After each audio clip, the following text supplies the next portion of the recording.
তো hello guys, 11-22। তো আজকে আমরা এসেছি কিছু ভিডিও শুট করতে। হ্যাঁ, আমাদেরকে তো ম্যাচিং বড় সুন্দর একটা মেয়ে নিয়ে এসেছি আজকে ভাড়াতে। এই যে দেখতে পাচ্ছেন আমার সঙ্গে আপনারা, ভিডিও করবে। এই যে রাহুলের সাথে দেখতে পাচ্ছেন কত মানিয়েছে। রাহুলের গার্লফ্রেন্ডই হবে আমার হয়তো। গার্লফ্রেন্ডে তোমাদেরকে ফ্রেশ দেখাচ্ছি, ঠিক আছে? তোমরা একবারে চমকে যাবে দেখে। ফেসটা দেখি আপনার গার্লফ্রেন্ডের। এটা আমাদের রহমত বন্ধু। আমাকে কি করে দিয়েছে দেখো, নাইটি পরিয়ে দিয়েছে। আমার তো খুব লজ্জা লাগছে, কি বলবো।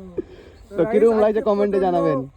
এক্সাইটেড আছি, মানে লোকেশনটাও চেঞ্জ করেছি আমরা। তো আমাদের ভিডিও দেখো, আমরা জলপুরে এবং তালতলা এইসব সাইডে ভিডিও করে আজকে ভাবলাম একটু লোকেশনটা চেঞ্জ করে। তো আজকে চলে এসেছি আমরা পাইকর ভূত বাগান। ক্লেনটা দেখাও। এই ক্লেনটা পার করে চলে এসেছি, ওখানে হাইওয়ে মেন রোড আছে। তো এই ভূত লোকেশনটা খুবই সুন্দর একটা জায়গা, খুব সুন্দর, শুধু মানে গাছ। তো আজকে ভিডিও করবো গাইস, তো তোমরা আমাদের ভিডিও দেখবে, খুব ইন্টারেস্টিং ভিডিও আসছে। তো গাইস ভিডিওটা, এই ব্লগটা, এই পার্টটা এখানে শেষ করছি। দেখা হবে কোনো একটা নেক্সট পার্টে। So guys tata.